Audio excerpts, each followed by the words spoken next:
amanat Undang-Undang Nomor 23 2014 tentang jaminan produk halal mewajibkan pemberlakuan sertifikasi halal dilakukan secara bertahap, dan ini mandatori. Nanti Ibu Aminah yang akan menyampaikan. Tahun 2024 ini produk-produk makanan ini diwajibkan untuk mempunyai sertifikasi halal, kan gitu, secara bertahap. Nah, oleh karena itu kami dari ABCH IPB IPB tentunya terpanggil bagaimana caranya bahwa pengusaha-pengusaha kita, terutama produk makanan yang notabene pangan, di mana pangan adalah core kompetensinya IPB, itu bisa berkontribusi.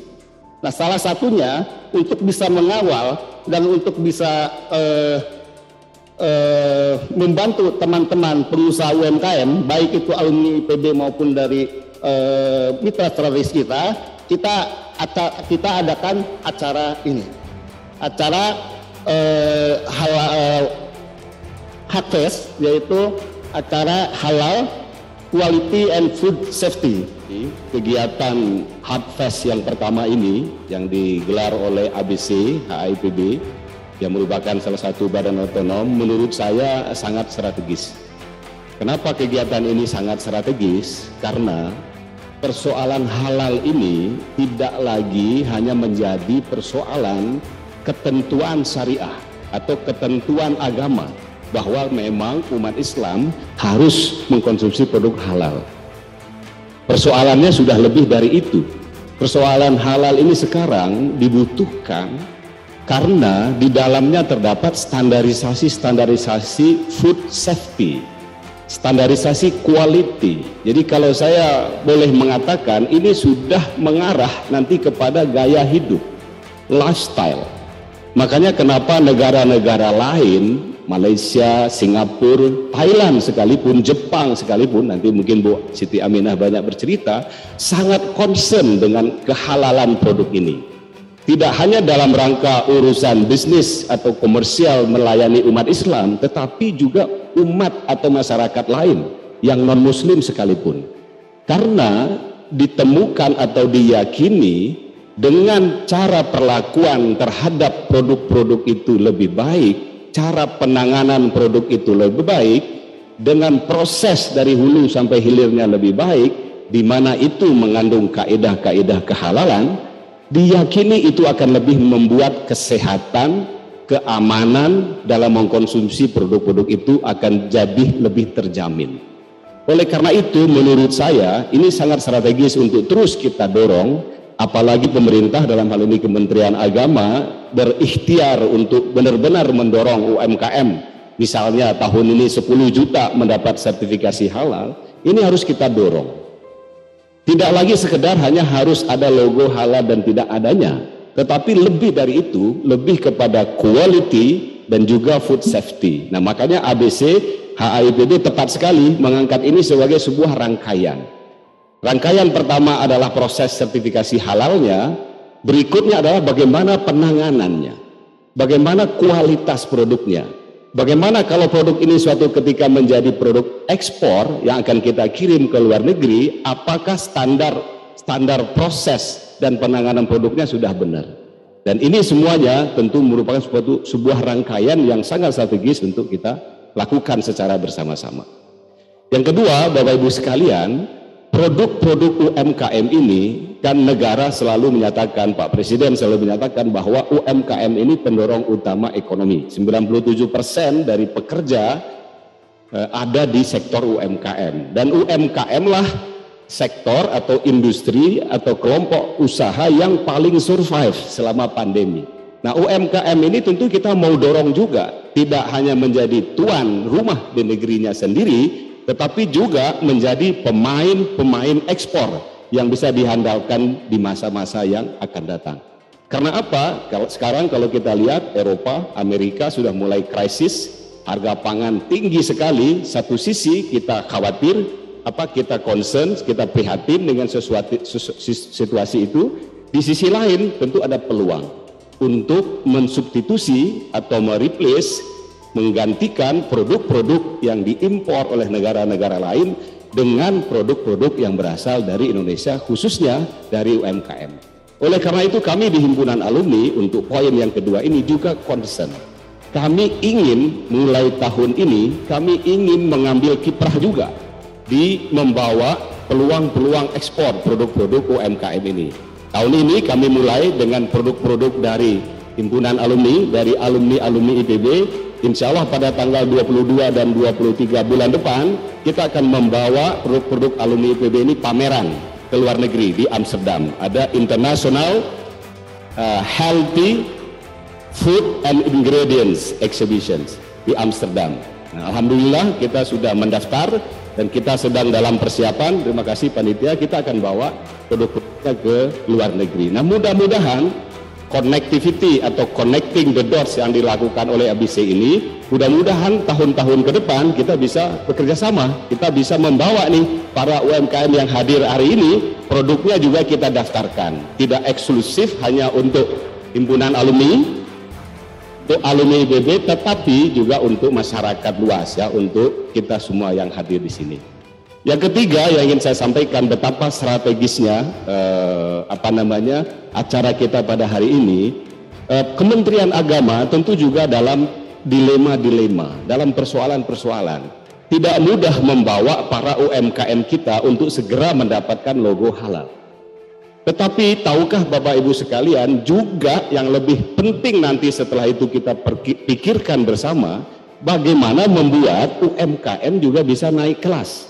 Bagaimana pelatihan-pelatihan, pengembangan-pengembangan, tidak hanya for the sake of mendapat logo halal, tetapi setelah itu, setelah pintu masuknya adalah logo halal, bagaimana meleverage bisnis dari UMKM, bagaimana mengembangkan, membuat double bisnis, triple bisnis, dan seterusnya dan seterusnya. Bagaimana UMKM dari yang mikro menjadi menengah, dan menjadi kecil, menjadi menengah, menjadi besar. Tentu kita inginkan seperti itu. Dan akan sangat sayang sekali kalau sertifikasi halal yang nanti sudah didapatkan berhenti sampai di situ. Nah, oleh karena itu Bapak Ibu sekalian, himpunan alumni sangat concern melalui ABC ini, sangat concern ingin menjadi mediator, fasilitator, dan untuk menjadi penggerak untuk meningkatkan UMKM kita ini naik kelas. Dan saya terima kasih, kami selalu disupport oleh BSI, oleh Wardah, oleh teman-teman yang lain. Mari kita bersama-sama berkolaborasi, bersinergi. Himpunan alumni memang tidak punya anggaran, alumni memang tidak punya kekuasaan dalam menentukan kebijakan, tetapi setidaknya himpunan alumni ingin mengambil tempat dan peranan membantu pemerintah sebagai fasilitator, sebagai pendamping, dan sebagai penggerak untuk majunya UMKM, untuk berhasilnya tujuan-tujuan dan visi misi produk halal di Indonesia. IPB saat ini sudah mempunyai institusi dan baru semalam IPB sudah sah sebagai penguji halal. Ya, semalam dapat sertifikat dari Ibu nih, Bu Siti Aminah. Jadi padahal yang merancang kajian-kajian halal di Indonesia itu orang IPB pada tahun 90-an, di mana guru kita Bu Aisyah Girindra. Beliau adalah yang bersama kolega, bersama tim yang merancang dan kemudian memulai melalui Elkom MUI. Itu adalah teman-teman IPB semua.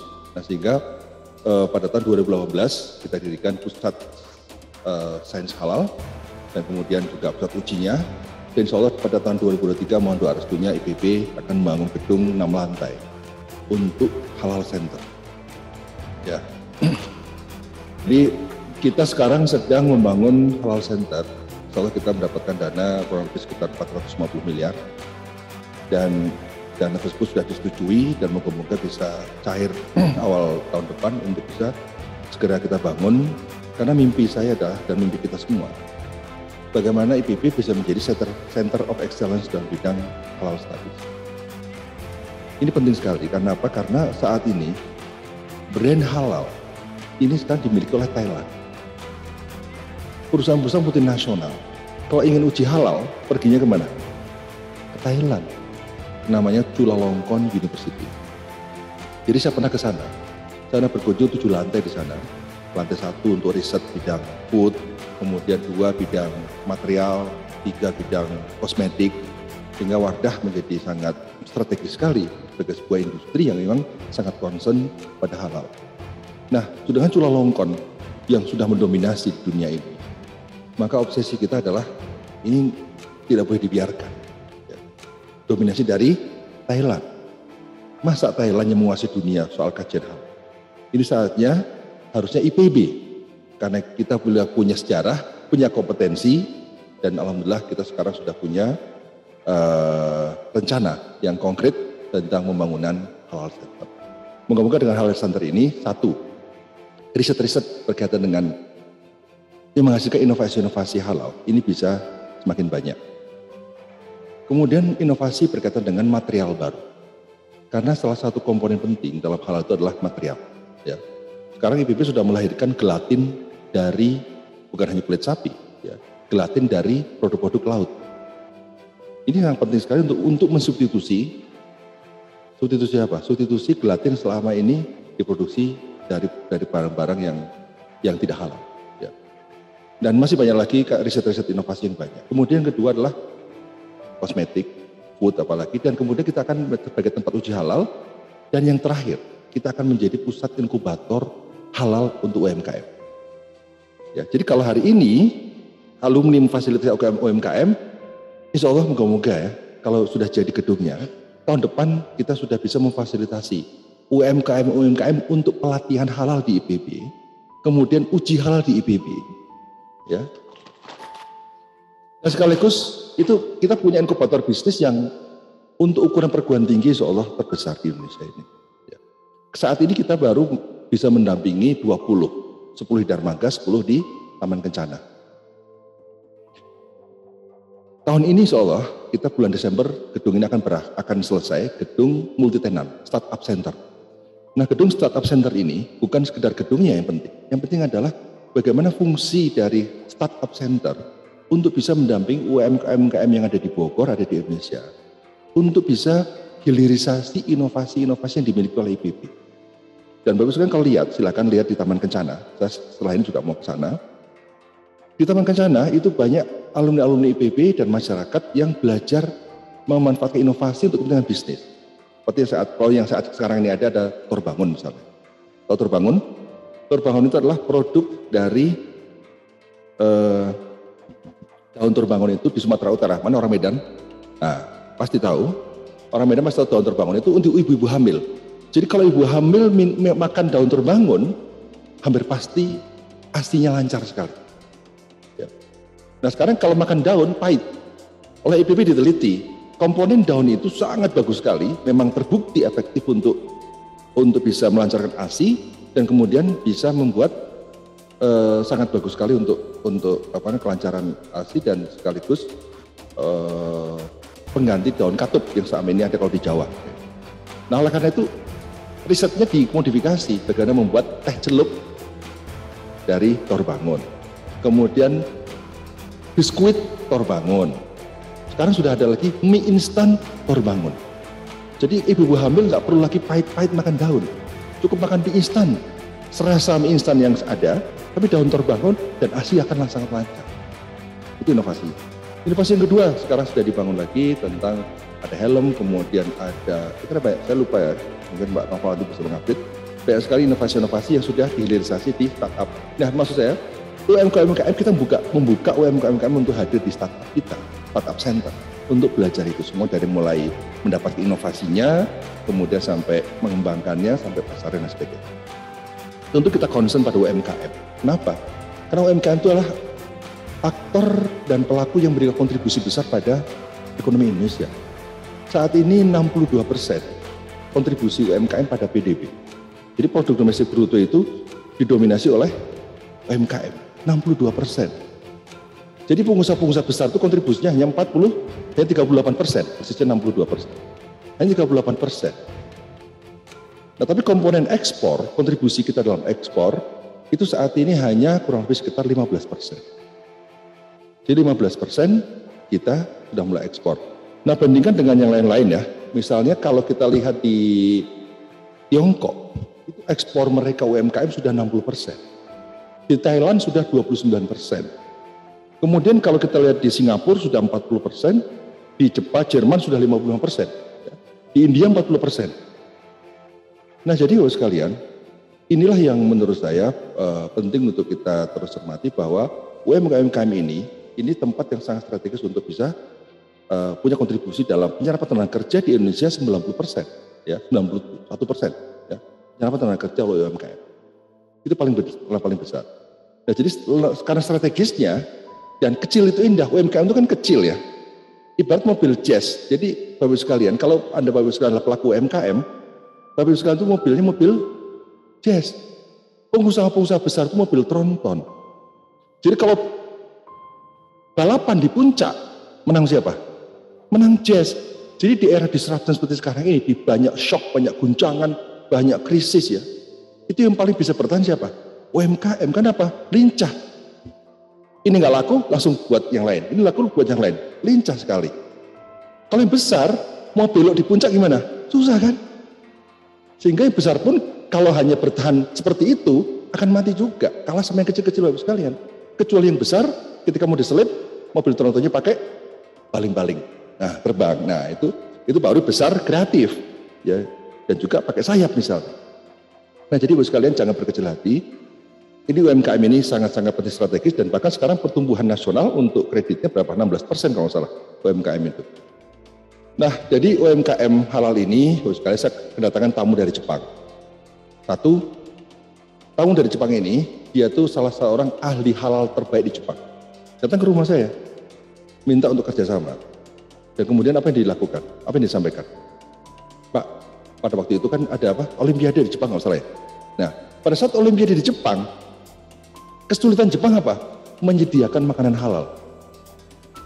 Jadi setiap kali Olimpiade, setiap kali ada perang dunia, apa namanya? Sepak bola dunia, FIFA World Cup, yang paling dicari apa? Makanan halal.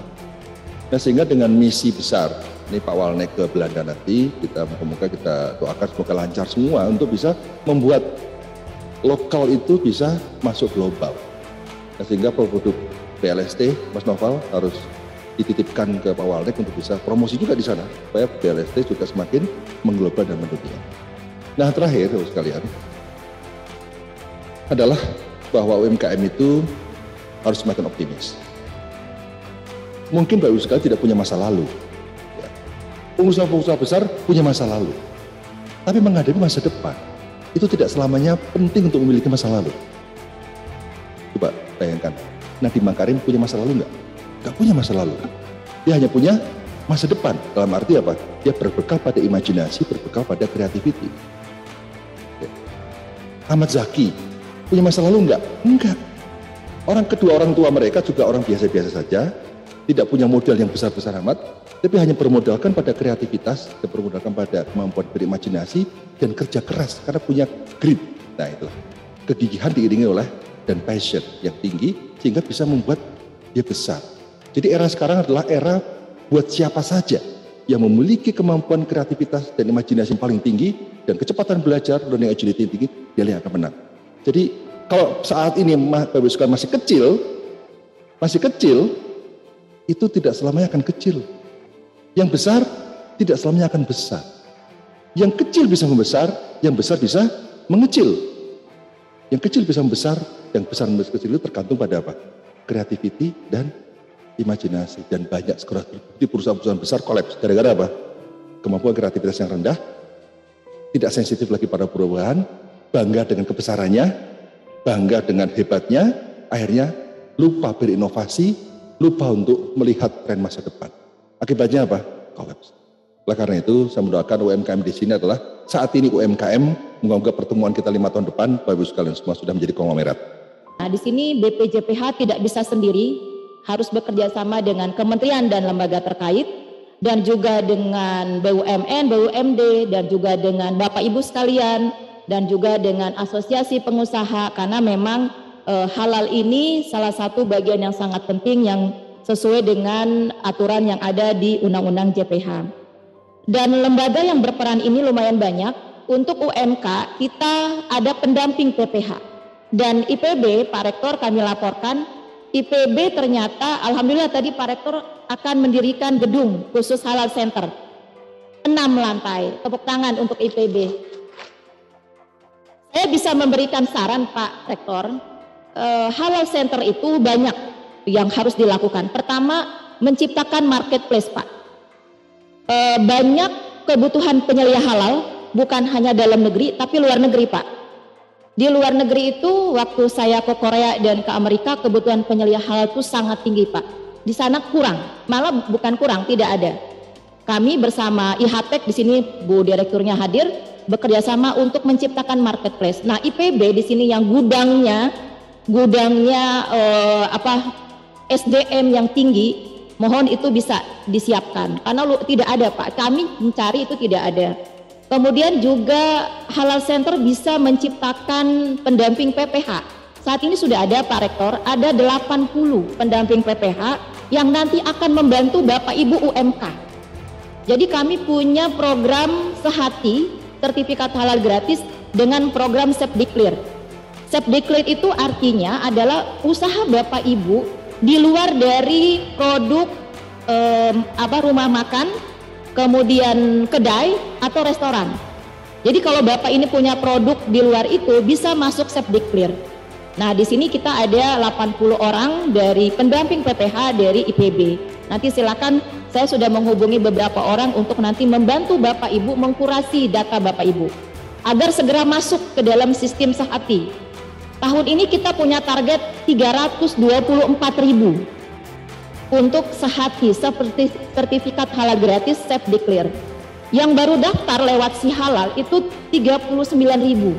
Berarti masih jauh sekali data yang harus kami kumpulkan. Sedangkan waktunya sampai 8 November. Jadi kalau memang Bapak Ibu di sini hadir semua dari seluruh Indonesia, tolong infokan kepada teman-teman sekalian, keluarga, agar percepat tahun ini segera mendaftarkan. Nanti dibantu oleh tim dari IPB, dari Halal Center IPB. Di dalam pelaksanaan ini, memang halal ini lebih dari sekedar mutu, karena ini menjadi sangat penting. Tadi disampaikan Pak Rektor juga, produk halal dan toib merupakan jaminan mutu. Jadi bukan hanya halal, toib pun juga. Makanya kenapa ada PIRT, ada izin usaha, ini salah satu bagian dari halal itu sendiri.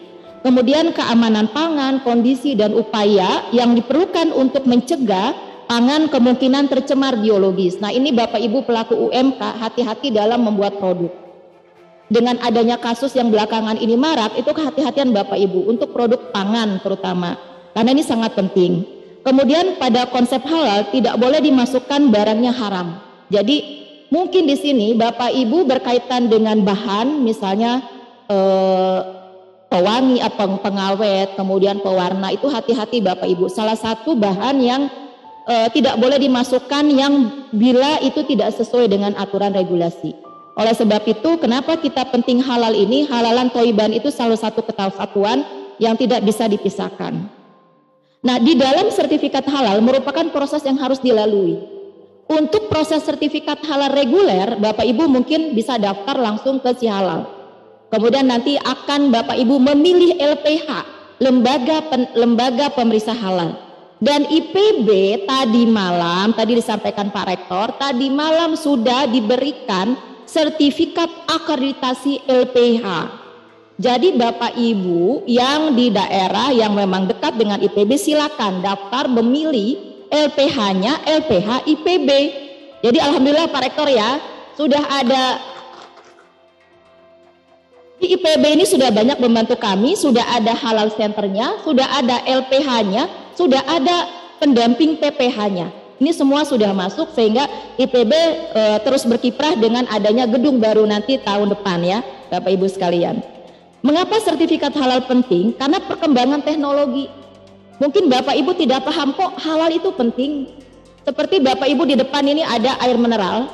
Kalau Bapak Ibu secara persepsi bahwa air ini pasti halal, tapi tidak seperti itu Bapak Ibu. Setelah masuk unsur teknologi itu bisa tidak tahu air itu bisa tidak halal. Karena apa? Karena penyaringnya. Itu baru air, belum produk Bapak Ibu yang lainnya. Ada makanan ringan. Misalnya kue kering itu pakai kuas, kuasnya harus dilihat apakah kuasnya dari bulu binatang yang diharamkan. Itu banyak hal yang perlu Bapak Ibu pahami berkaitan dengan sertifikat halal ini. Sehingga makanya kenapa semua produk yang ada yang beredar itu harus ada sertifikat halalnya karena campuran teknologi. Seperti kalau Bapak Ibu pergi beli daging. Kalau daging secara kasat mata kita tidak tahu itu daging halal atau tidak. Terus kemudian kalau beli produk misalnya, nah kehati-hatian Bapak Ibu dalam mencantumkan untuk produk, hati-hati membeli barang yang dengan tanpa kemasan atau produknya misalnya bahannya terigu, jangan terigu curah. Karena itu Bapak Ibu harus diganti. Nanti ada pendamping PPH atau LPH itu harus diganti. Terigu jangan pakai terigu curah, minyak jangan pakai minyak curah. Itu salah satu kehati-hatian Bapak Ibu. Kemudian di dalam ketelusuran, konsep halal di Indonesia adalah telusur, traceability. Yang disampaikan Pak Rektor dan Pak Ketua Umum bahwa Thailand itu menjadi pusat halal untuk laboratorium. Karena konsep halal Thailand adalah end product. Yang diperiksa adalah produk akhir. Kalau kita itu dari hulu sampai hilir itu diperiksa. Seperti kasus yang tahun 98 mengenai Ajinomoto, itu kan produk akhirnya itu halal. Tapi ternyata di dalam prosesnya dia menggunakan media yang tidak halal. Itu salah satu hal kenapa memang produk halal Indonesia itu mutunya sangat tinggi. Karena prosesnya traceability dari hulu sampai hilir. Jadi kalau mau kita samakan dengan Thailand hanya fokus di end product, makanya dia punya lab yang standarnya lumayan bagus. Tapi kita tidak tahu bagaimana proses membuat produk itu halal atau tidak, karena yang dilihat hanya produk akhir. Kalau kita tidak, seperti produk daging itu walaupun misalnya kornet kita lihat dari sapinya akan dilihat dia dari disembelih secara halal tidak. Kemudian yang sembelihnya ada dengan juru sembelih halal tidak, atau istilahnya juleha. Hal-hal itu yang perlu diperhatikan oleh Bapak Ibu sekalian yang mempunyai produk. Nah, di dalam prinsip sertifikasi halal adalah memastikan produk Bapak Ibu itu halal dari hulu sampai hilir. Dari bahan bakunya, bahan tambahan, bahan olahan, itu harus semua halal. Bagaimana prosesnya dan kemasannya. Ini kita BPJPH makanya mempunyai regulasi dari Undang-Undang JPH, Undang-Undang Cipta Kerja, Peraturan Pemerintah Nomor 39 2021, kemudian Peraturan Menteri Agama untuk Sepdiklir. Jadi kita punya Peraturan Menteri Agama positive list istilahnya, yaitu nomor 1360. Jadi kalau Bapak Ibu merasa produk saya ini masuk positive list apa tidak, Bapak Ibu tinggal browsing di sihalal.go.id, tinggal melihat apakah produk saya ini masuk positive list atau perlu ada sertifikat halal. Kemudian kita juga punya KMA 648 yang berkaitan dengan produk yang wajib bersertifikat halal. Jadi turunan dari undang-undang, peraturan pemerintah dan perkabadan itu sudah banyak. Sehingga Bapak Ibu bisa melihat bagaimana kriteria dari produk Bapak Ibu sekalian. Kemudian masa berlaku sertifikat halal 4 tahun Bapak Ibu. Oleh sebab itu kami punya namanya pengawas JPH yang akan mengawasi produk Bapak Ibu yang beredar. Jadi harus konsisten. Dalam misalnya Bapak Ibu sudah dapat sertifikat halal, itu harus konsisten tetap mengikuti aturan dari proses produk halal tersebut, karena nantinya kami ada pengawasan. Tadi juga disampaikan oleh Pak Rektor bahwa 17 Oktober 2024 adalah akhir dari produk halal. Maksudnya saat ini kalau kita menemukan di lapangan produk makanan minuman ada yang belum halal, itu masih tidak ada masalah, tidak akan kena sanksi. Kita masih berikan tambahan waktu dari 17 Oktober 2019 sampai 17 Oktober 2024. Tapi di 18 Oktober 2024, bila produk Bapak Ibu berkaitan dengan makanan minuman belum halal, itu akan diberikan sanksi. Kalau bisa ada ditarik dari peredaran. Kan tidak mau kan Bapak Ibu produknya udah jualan kemudian ditarik gara-gara produk Bapak Ibu tidak halal. Jadi dari sekarang kami mempersiapkan sehati ini sertifikat halal gratis. Jadi berbondong-bondonglah Ibu, sampaikan kepada keluarga, masyarakat terdekat untuk menyampaikan bahwa kami ada program sertifikat halal gratis. Jadi seperti itu Bapak Ibu sekalian. Kemudian persiapan sertifikat halal itu banyak komponen. Penyelia halal, Bapak Ibu harus punya penyelia halal. Tahun 2023 penyelia halal itu wajib punya sertifikat pelatihan. tahun Maret 2023. Jadi bagi Bapak Ibu sekarang yang belum punya penyelia halal atau belum bersertifikat pelatihan, silakan daftarkan diri Anda kepada lembaga yang sudah kerjasama dengan BPJPH. Salah satunya IHTEK. Nanti yang akan jadi salah satu narasumber di sini itu Bu Direkturnya di sini ada hadir dan dia punya pelatihan-pelatihan yang selama ini ada yang sudah bekerjasama dengan BPJPH. Dan juga harus punya penyelia halal wajib muslim Bapak Ibu. Makanya kenapa saya sampaikan ke Pak Rektor, buat kumpulkanlah marketplace untuk penyelia halal Bapak dan juga auditor halal, karena kebutuhan penyelia halal muslim sangat tinggi di beberapa negara Eropa dan Amerika. Itu sangat tinggi Pak. Jadi kalau misalnya nanti ada permintaan, kami tinggal silakan Anda ke Halal Center IPB. Itu alhamdulillah nanti kalau sudah banyak. Dan satu lagi marketplace untuk juleha Pak, juru sembelih halal. Ini pun masih kurang. Kami banyak permintaan dari beberapa negara, Australia, New Zealand, tapi belum bisa dipenuhi karena marketplace-nya nggak ada. Kalau untuk pelatihan juru sembelih halal itu sudah banyak. Tapi kan dia harus salah satunya berkaitan dengan punya berkaitan dengan bahasa. Nah ini yang belum disiapkan oleh beberapa kementerian atau lembaga. Jadi itu beberapa hal yang bisa kami sampaikan. Kemudian Bapak Ibu sekalian, semangat untuk sertifikat halalnya kami dukung dan kami bantu. Apabila ada yang kurang tidak paham, silakan berinformasi kepada kami dan akan kami bantu. Dan di sini kami punya pendamping PPH dari IPB. Di sini ada Pak Novian, ada Mas Egi, itu nanti mereka akan datang ke sini untuk membantu Bapak Ibu mengkurasi data Ibu agar segera bisa terdaftar di Si Halal untuk sehati, sertifikat halal gratis. Apa yang menginisiasi HIPB untuk dengan Yayasan ABC untuk melakukan kegiatan ini? Ya, tadi seperti yang saya sampaikan di sambutan ya, ini program sangat strategis. Kenapa? Karena satu sisi kan halal ini sudah merupakan kebutuhan ya. Tidak hanya kebutuhan untuk punya logo halal, tapi juga untuk safety, food yang safety, dan juga untuk kualitas. Jadi orang sekarang udah menjadi gaya hidup. Apakah itu muslim atau non muslim, semuanya akan merujuk ke sana. Nah, jadi HIPB kita sebagai penggerak ya, melalui ABC kita sebagai penggerak, fasilitator, karena persoalan-persoalan untuk sertifikasi halal ini banyak. Pertama dari sisi prosedur mendapatkan sertifikatnya.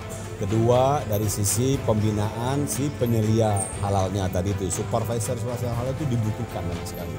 Juru sembelih halal dibutuhkan banyak sekali, dan ini negara dalam hal ini Kementerian Agama nggak bisa sendiri. Nah kita harus berkontribusi, kita harus berbuat. Kira begitu. Nah dengan IPB sendiri. Ya, jadi baru tadi malam ini kabar terbaru. Kabar terbaru baru sampaikan alhamdulillah semalam IPB sudah sah mendapatkan sertifikat akreditasi sebagai LPH, lembaga pemeriksa halal, sehingga IPB dapat menguji dan mengeluarkan sertifikat produk halal. Nah, jadi sekarang sudah sah dan kita sudah membangun halal center yang di Taman Kencana. Insya Allah tahun depan akan kita bangun sebagai satu tempat untuk riset halal, kedua tempat untuk memeriksa produk halal, yang ketiga tempat untuk pelatihan ya, pelatihan untuk halal. Yang kelima, pusat untuk inkubator. Jadi UMKM yang nanti ingin belajar bisnis berbasis pada produk-produk halal nanti bisa di IPB. Insya Allah kita akan segera bangun, sudah ada anggarannya dan sudah direncanakan, dan itu moga-moga bisa menjadi halal center yang terbesar lah. Kan kalau di Asia. UMKM itu kan berasnya problemnya di uang ya biasanya. Kalau periksa sekarang kan IPB sudah menjadi salah satu LPH. Ya. Biayanya mahal nggak kira-kira? Ya, saya kira saat ini kita sedang berusaha untuk mendapatkan support dari pemerintah untuk bisa memberikan subsidi bagi UMKM yang hendak untuk mendapatkan sertifikat halal. Saya kira ini UMKM harus dibantu. UMKM prinsipnya harus dibantu ya, dan ini tugas kita semua baik perguruan tinggi maupun pemerintah untuk bisa sama-sama menyediakan skema-skema khusus untuk mereka. Tadi Pak Arief bilang sekarang kan di dunia yang pegang Thailand ya. Ya, Thailand. Jadi IPB ingin siap kalahkan Thailand. Untuk jadi 1-0. IPB siap kalahkan Thailand untuk pusat halal. Dunia ya? Dunia, mosok. Iya. Mosok Bogor. Masa Dermaga itu gimana? Dermaga. Tapi keunggulannya apa Pak mungkin yang nanti Ya makanya gini, tadi kan kelebihan Thailand itu karena dia punya di hilir. Gini, Thailand itu hanya pada end produk akhir ya. Nah kita itu kan memiliki kelebihan pada traceability sejak hulu material sampai, memang kita lebih ketat daripada Thailand. Dan selama ini perusahaan-perusahaan multinasional memang banyak ujinya di Thailand. Karena yang lain belum ada. Lo mosok hanya untuk uji gitu aja kita nggak bisa. Makanya kita percepat. Sebenarnya itu rencana udah lama, tapi baru dapat sertifikat semalam. Dan kemudian kita untuk pelatihannya, kita bangun gedungnya, sekaligus untuk riset halal. Yang paling penting lagi adalah perguruan tinggi harus melahirkan material-material baru yang memiliki status halal. Gelatin apalagi. Inovasi. Gelatin, macam-macam. Pokoknya inovasi-inovasi yang memang itu butuh riset yang mendalam. Nah sehingga kita dengan adanya produk-produk yang riset yang mengarah ke sana itu, ini bisa kita kelola dengan baik, dan ke depan dengan alumni kita ingin siapkan ya berencana untuk membangun marketplace untuk produk-produk halal. Jadi kalau ada marketplace produk halal, orang dengan mudah menjual dan bertransaksi di situ. Itu saya kira akan sangat membantu sekali. Kalau rigid berarti nanti orang-orang memilih lebih ke Thailand karena di IPB nanti rigid nih, nanti dari hulu sampai susah gitu. Kenapa ya? Lebih karena prosesnya lebih susah, dia mau yang gampang. Dan itu sebenarnya permintaan konsumen sudah mengarah ke situ. Konsumen tuh mau lebih nyaman, hulunya gimana nih, cara nangkepnya gimana nih, cara beri pakannya gimana. Jadi sebetulnya itu kebutuhan, tidak akan membuat orang susah gitu. Ya karena memang di Indonesia itu kan negara musim terbesar di dunia, tapi ternyata banyak untuk urusan halal itu tidak menjadi care yang utama bagi masyarakatnya sendiri gitu kan, seperti itu. Makanya. Beda kalau di luar gitu kan. Di luar negeri itu kan kalau keluarga mikirin duit kan. Mengapa Thailand ngotot soal halal? Karena Thailand adalah kitchen of the world. Motonya. Karena dia ingin memberi makan dunia, maka mau tidak mau dia harus mensuplai kebutuhan pangan dunia dengan halal gitu loh. Dan kita jangan sampai kalah, mau Thailand kalah ini. Makanya itulah yang membuat kita semangat betul. Tapi yang meyakinkan ke industri bahwa walaupun rigid tapi tetap lebih baik itu gimana ya Pak? Ya kita kalau dia memang dia nggak halal ya nggak bisa kita sertifikat halal kan. Dan kita sertifikasi standar. Ya di samping itu nanti ini kita akreditasi, kita dapat sertifikat karena apa? Karena untuk pengukuran itu kan ketentuan pemerintah, bukan ketentuan IPB. Ya. Di samping itu nanti ada kegiatan edukasi, literasi halal. Nah inilah gunanya kita juga di himpunan alumni untuk sosialisasi, pemberdayaan, pendampingan, supaya orang melek gitu loh, orang aware. Oh iya ya, ini memang bukan hanya prosesnya yang rigid, tetapi memang butuh seperti itu. Sama kayak sholat kan butuh dari niat dulu, wudhu dulu memang begitu. Masa sholat nggak wudhu, yang benar aja kan gitu kan. Kang Dudi sebagai ketua ABC gimana? Untuk kali ini ada pelatihan sertifikasi buat halalnya kan ya? Iya, jadi memang kalau untuk Halal Fest ini bukan hanya sekedar talk show ya, yang pertama, tetapi juga melakukan pelatihan sertifikasi halalnya, pendampingan untuk halalnya, dan pelatihan yang terpenting adalah pelatihan quality and food safety.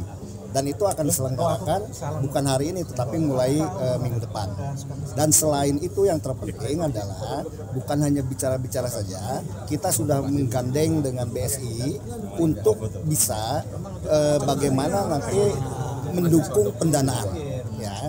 Jadi teman-teman UMKM kalau memang mau melakukan naik kelas, perlu pendanaan dan sebagainya, insya Allah tanpa jaminan kita akan bisa bekerja sama dengan BSI. Untuk kali ini UMKM ikut berapa? UMKM yang ikut sekarang sekitar 300-an. Ya, kita itu tersebar di sekitar Jabodetabek.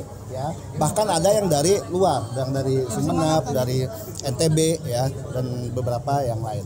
Gitu. Baik, terima kasih. Acaranya bagus ya teman-teman. Ini inisiatifnya luar biasa karena yang dibahas itulah sesuatu yang menurut saya sangat fundamental ya, sangat esensial.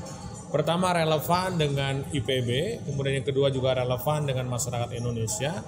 Yang terpenting gitu, ini adalah sesuatu yang juga bisa menjadi potensi yang sangat besar di kemudian hari. Halal industri adalah sesuatu yang harusnya menjadi keunggulan industri di Indonesia. Bukan hanya karena produk kita Muslim, tapi di sisi lain kita bisa menjadi produsen untuk produk-produk halal yang luar biasa di seluruh dunia. Saya kira demikian, ini sebuah langkah yang bagus, saya apresiasi sekali, terima kasih. Dan saya juga alhamdulillah bisa hadir juga di acara ini. Demikian, selamat buat teman-teman semua ya. Terima kasih teman-teman dari alumni dari IPB telah mengundang kami Dan kesan-kesan dengan acara ini sangat bagus sekali, terutama merekrut beberapa pelaku usaha yang sekarang sudah hadir di sini, itu membantu kita dalam mensupport program sehati kita, yaitu sertifikat halal gratis. Kita butuh effort yang tinggi untuk UMK kita. Demikian yang saya sampaikan, dan semangat untuk teman-teman alumni IPB dan juga semangat untuk IPB. Terima kasih. Bisa setia Dakara TV. Dapatkan terus informasi seputar pendidikan, bisnis UMKM IKN, serta energi dan lingkungan. Dapatkan terus notifikasi dari YouTube channel Dakara TV. Jangan lupa subscribe, like, comment, and share YouTube channel ini.